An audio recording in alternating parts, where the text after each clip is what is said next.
While staying in Cork, we knew we had to visit the famed Blarney Castle. We did not know much about the area or what we would find there, but we knew we had to go.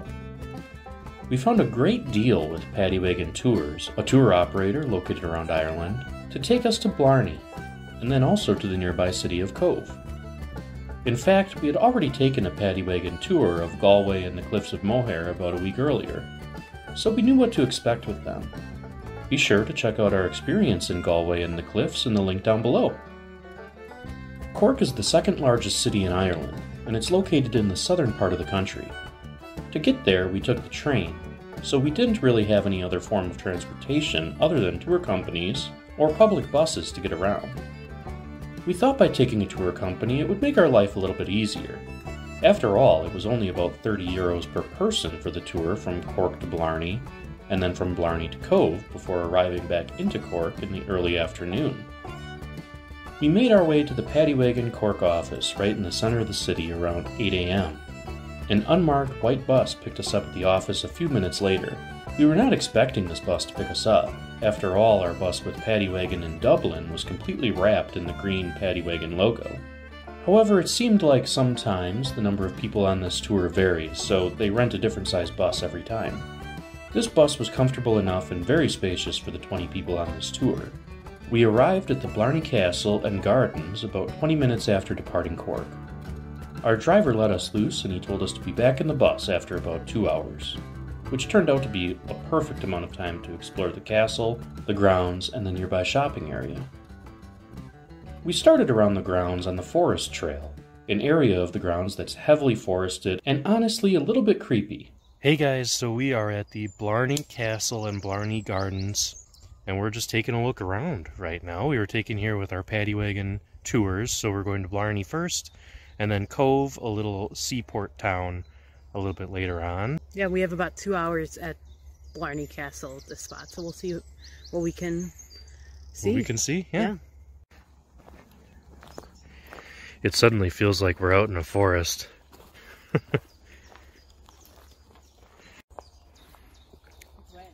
We're walking through this really creepy rock close, it's called. But I feel like some sort of gremlins or witches or something are going to come out of these woods and... Right.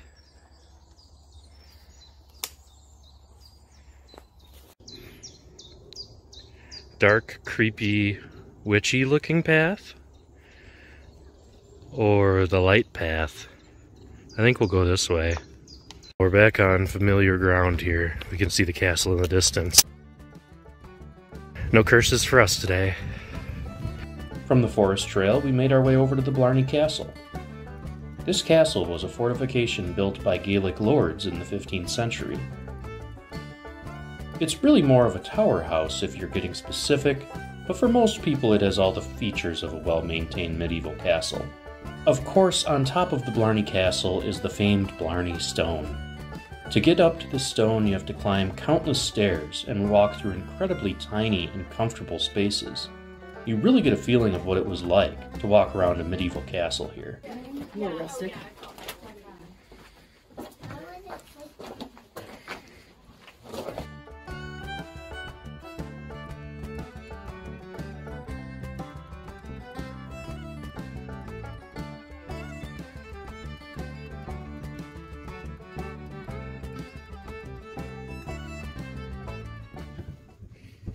So these are the steps, yeah. Almost straight down.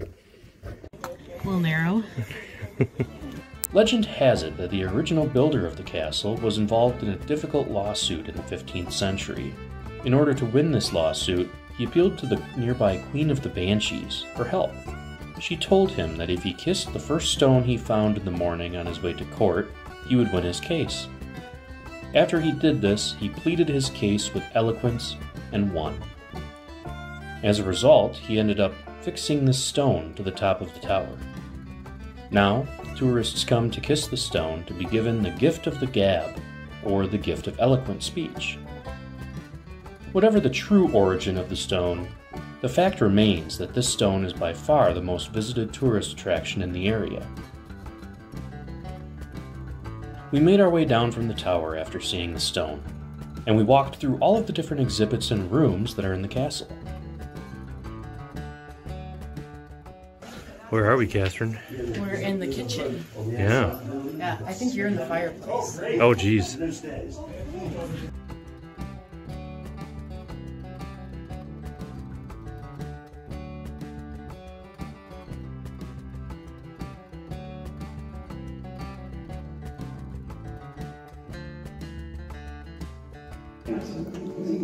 Got ourselves a little murder hole here, huh, Catherine? Every house needs one.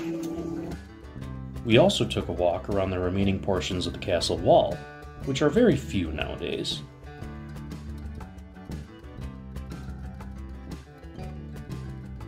I feel like we shouldn't be in here. It's open.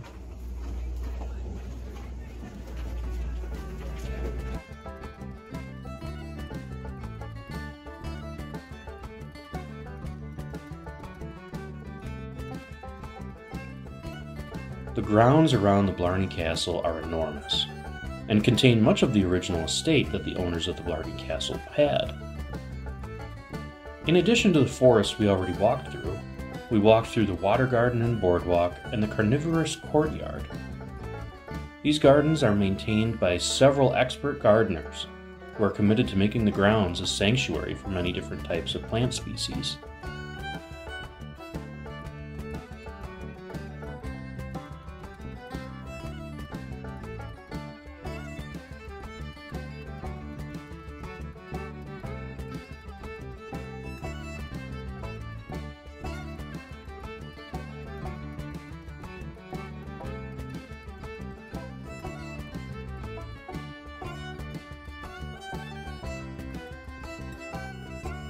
We also saw the Blarney House here, which is located directly in the middle of the estate.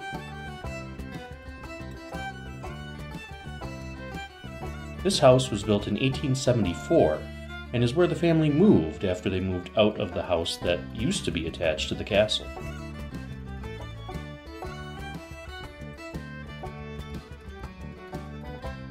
Catherine really wants this house. I think she's running up to put an offer in.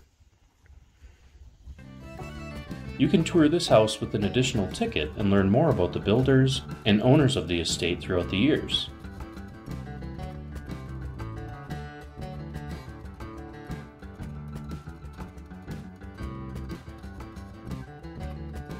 On the other side of the Blarney Castle and Gardens is Woolen Mills, an enormous store with several ethically sourced and beautiful wool products that are all designed and sold by Irish makers.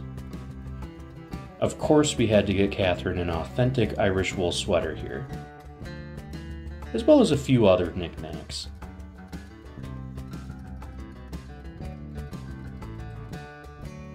After our 2 hours at Blarney were up, we boarded the bus again and drove around Cork to the seaside village of Cobh. Cobh has a storied history and was actually called Queenstown prior to 1920. This village has been a port town for its entire history, and it was extremely significant in the immigration story of Ireland.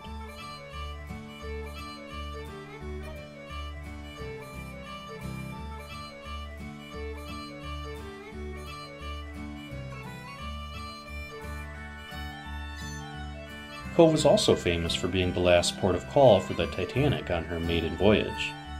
There's even a Titanic museum located in the old White Star building on the waterfront.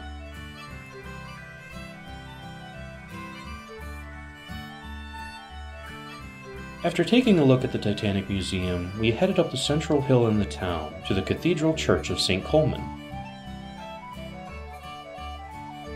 The view from the top of this hill is beautiful, offering a great vantage point over the Cork City Harbor.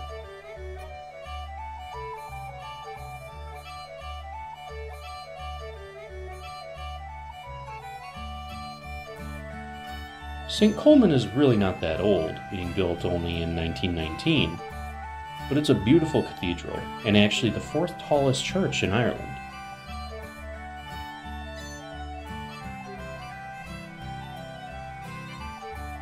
St. Coleman is by far the most defined part of the Cobh skyline. The inside of this church is also beautiful, offering great arches and stonework, along with many beautiful stained glass windows.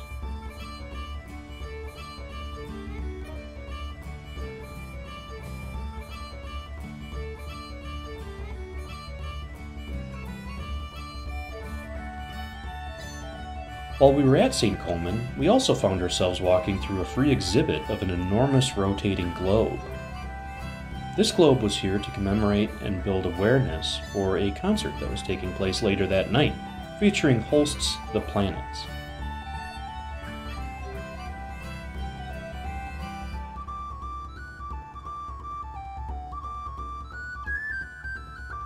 After some more time in St. Coleman, we made our way back down to the waterfront to get some lunch at the Titanic Bar and Restaurant.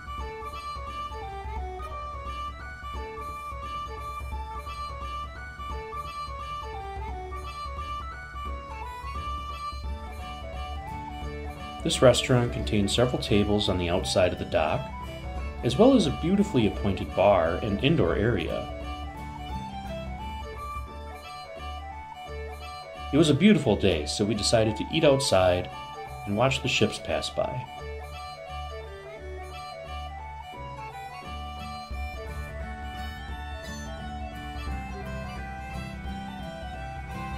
The bar is located directly below the Titanic Experience Museum and is actually in the basement of the old White Star Line building.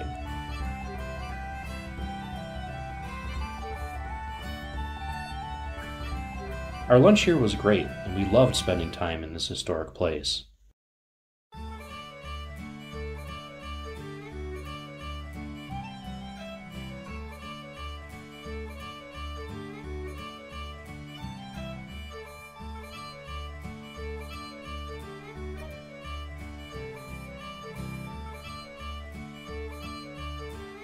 Alright, so we are on our second stop on our tour today here in Cobh, pronounced Cove, like a cove of an ocean, but it's spelled like Cobh with an H at the end. Yeah, a lot of history in this town. This was the last port of call of the Titanic before it sank. It stopped here on its way from the UK, on its way to New York, which obviously never happened. And then this is also near where the Lusitania was sunk, which effectively brought the U.S. into World War I after a German U-boat hit the Lusitania with a torpedo. So a lot of history here, and it's a very charming little town. While walking back to the bus, we made our way past the Cobh Heritage Center, a repurposed dockyard building that now contains several exhibits and a museum about the history of Cobh and Queenstown. This museum also pays homage to the immigration history of the city.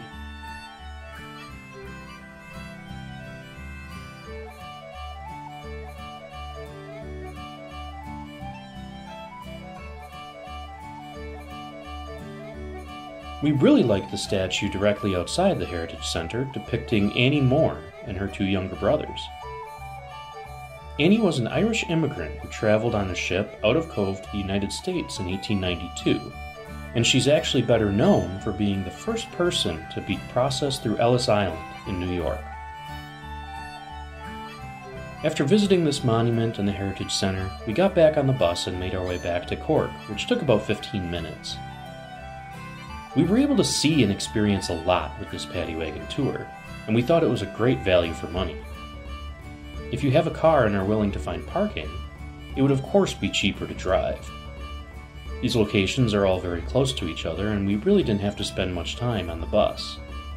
However, we really couldn't find a much better way to visit all of these locations and places in one day without having several different bus or train transfers, other than, of course, doing this tour. Our driver also provided great commentary throughout the entire trip, and he was very knowledgeable, making the histories and stories of the area interesting and fun. Overall, we really enjoyed this tour, and we thought it was a great deal. If you are in Cork and looking for a good way to see both Blarney and Cobh in just 4 or 5 hours, this Paddywagon tour is a decent way to go. Thanks for watching this video.